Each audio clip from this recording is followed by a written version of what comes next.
अस्सलाम वालेकुम। आज का हमारा मौज़ू उर्दू कवायद के हवाले से है। उर्दू कवायद में आज हम हरूफ की इक़साम के बारे में पढ़ेंगे, लेकिन इससे पहले ये जानना बहुत ज़रूरी है कि हर्फ़ किसे कहते हैं। तो चलिए वीडियो का आगाज़ करते हैं। हर्फ़ वो कलमा है जो किसी इस्म या फ़ेल को ज़ाहिर न करे बल्कि इस्म को इस्म से मिलाए। जैसा कि आप सभी जानते हैं कि इस्म किसी शख्स, जगह या चीज़ के नाम को कहते हैं, तो हर्फ़ वो कलमा है जो कि इस्म को इस्म से मिलाए या इस्म को फ़ेल से मिलाने के लिए इस्तेमाल किया जाए।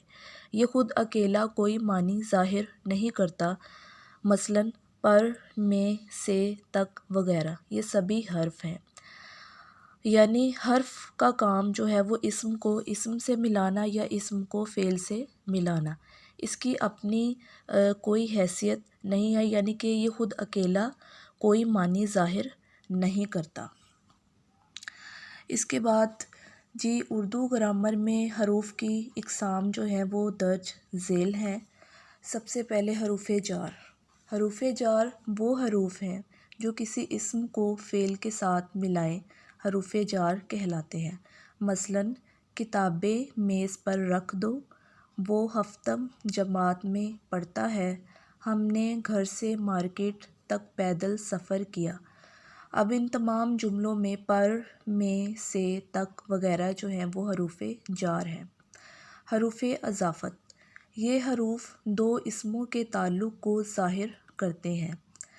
का, के, की वगैरह जो हैं हरूफ़ इज़ाफ़त हैं। मिसाल के तौर पर अली का घर, चमन के अंगूर, आमना की किताब। अब आप इसमें देखें कि हरूफ़ इज़ाफ़त जो है वो दो इस्मों के दरमियान, जैसे अली और घर जो है ये दो इस्म है और इनके दरमियान का जो है ये हरूफ़ इज़ाफ़त है। इसी तरह चमन के अंगूर, चमन के अंगूर, चमन और अंगूर के दरमियान के जो है ये हरूफ़ इज़ाफ़त है। इसी तरह आमना की किताब, आमना और किताब के दरमियान जो की है ये हरूफ़ इज़ाफ़त है। हरूफ़ अतफ़। वो हरूफ जो दो इस्मों या दो जुमलों के दरमियान राब्ता पैदा करें हरूफ़ अतफ़ कहलाते हैं। मसलन सुबह व शाम, जन्नत व दोज़ख, शब व रोज़। इसी तरह आगे जुमला देखें, असद, ताहिर और अली हम जमात हैं।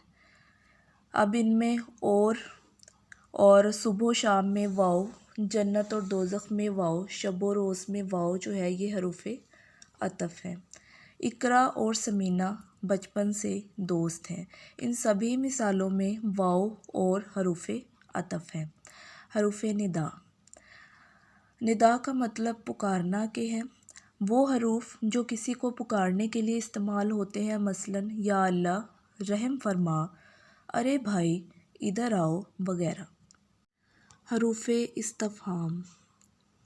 वो हरूफ जो कोई बात पूछने के लिए बोले जाए या वो जुमले हैं जिनमें कोई सवाल पूछा जाए और आखिर में सवालिया निशान आए तो ये इस्तिफ़हामिया जुमले कहलाते हैं। हरूफ़ इस्तिफ़हाम दर्ज ज़ेल हैं। क्या, क्यों, कैसे, कौन, कब, क्यों कर, किस लिए, कैसा, किस कदर, कितना वगैरह ये सब हरूफ़ इस्तिफ़हाम के तौर पर इस्तेमाल होते हैं। मिसाल के तौर पर तुम कब लाहौर जाओगे, ये कलम कितने का है, क्या मैं अंदर आ सकता हूँ। ये तमाम जो है वो इस्तिफ़हामिया जुमले हैं और इनमें कब, कितने और क्या ये सब हरूफ़ इस्तिफ़हाम है। हरूफ़ ताकीद।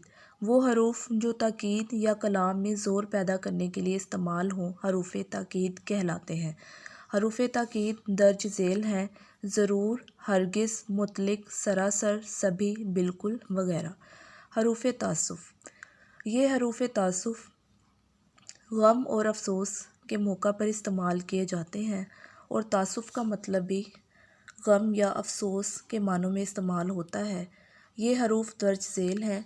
अफ़सोस, सद अफ़सोस, हाय हाय, हाय अल्लाह। हरूफ़ नफ़रैन। नफ़रत के लिए इस्तेमाल होने वाले अल्फ़ाज हरूफ़ नफ़रैन कहलाते हैं, मसलन थू थू, तुफ़ या लानत। हरूफ़ तशबीह। وہ حروف جو کسی دوسری چیز کی مانند قرار دینے میں استعمال ہوتے ہیں، مثلاً جو، ہو بہو، مثل، صورت، جیسا، بعینے، مانند اور طرح وغیرہ حروف تشبیہ ہیں۔ حروف تحسین، یہ حروف کسی کام کی اچھائی پر خراج تحسین ادا کرنے کے لیے استعمال کیے جاتے ہیں، مثلاً واہ واہ، واہ رے، شاباش، ماشاء اللہ، سبحان اللہ، جزاک اللہ، خوب، آفرین وغیرہ۔ حروف انبساط، یہ الفاظ خوشی اور مسرت کے موقع پر بولے جاتے ہیں، مثلاً سبحان اللہ، الحمدللہ، ماشاء اللہ، آہا، ہائے وغیرہ۔ حروف استدراک، اب استدراک کسے کہتے ہیں؟ استدراک عام طور پر وہ دماغی صلاحیت یا کیفیت ہے جس سے انسان اپنی فہم، شعور، علم، تجربہ یا یادداشت کا استعمال کرتے ہوئے ایک نئے مسئلے کو سمجھنے کی کوشش کرتا ہے۔ اب یہاں پہ حروف استدراک کون سے ہیں؟ تو ان میں لیکن، اعلیٰ، مگر، ہاں، البتہ وغیرہ حروف استدراک ہیں، اور یہ کسی شبہ کو دور کرنے اور کلام میں فہم و ادراک پیدا کرنے کے لیے استعمال کیے جاتے ہیں۔ حروف ایجاب، وہ حروف جو کسی بات کے اقرار یا قبول کرنے کے لیے استعمال ہوں، حروف ایجاب کہلاتے ہیں، مثلاً جی، جی ہاں، بے شک، بجا، واقع، اچھا، بہتر، درست وغیرہ۔ تو امید ہے کہ آج کی ویڈیو آپ کو پسند آئی ہوگی۔ مزید ویڈیوز کے لیے چینل کو سبسکرائب کریں، ویڈیو کو لائک اور شیئر کریں۔ اللہ حافظ۔